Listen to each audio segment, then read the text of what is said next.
Saturday's attack on a church in Michigan underscores how vulnerable places of worship can be. Sabrina Wilson looks at what they can do to strengthen security.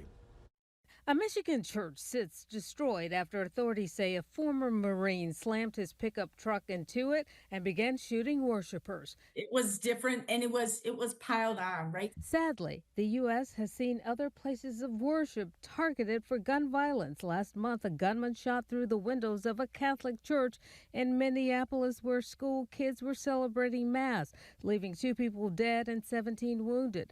Texas has seen deadly church shootings, and in 2018, a gunman entered the Tree of Life Synagogue in Pittsburgh and killed 11 worshipers. In 2015, a gunman opened fire during a Bible study at Mother Emanuel AME Church, killing 9 people.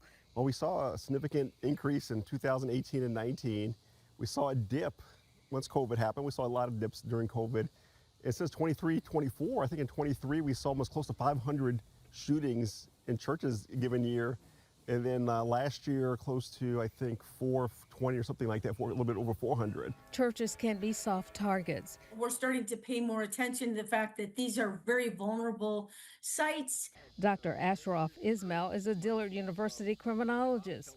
Well, you almost have to kind of take the mindset of our K through 12 school systems and even our universities. I know at Dillard we're very, gated. Everybody, has to be checked before they get in. And something that could be time consuming. It slows down the process. Who's going to be conducting all these, entries and outdoors? But it may be the only solution we have. Tulane University's Dr. Becky Rouse, Associate Director of Emergency and Security Management in the School of Professional Advancement, has a different stance. I guess I would never necessarily advocate that, and I know plenty of houses of worship that would not endure that.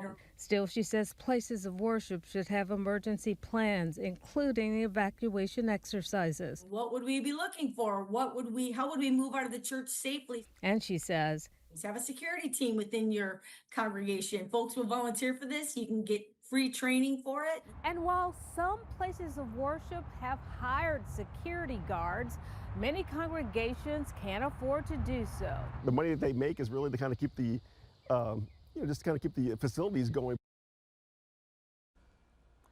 Dr. Rouse says places of worship could also think about placing concrete planters or something like that in front of their entrances to provide a barrier between the building and someone attempting to plow into the church.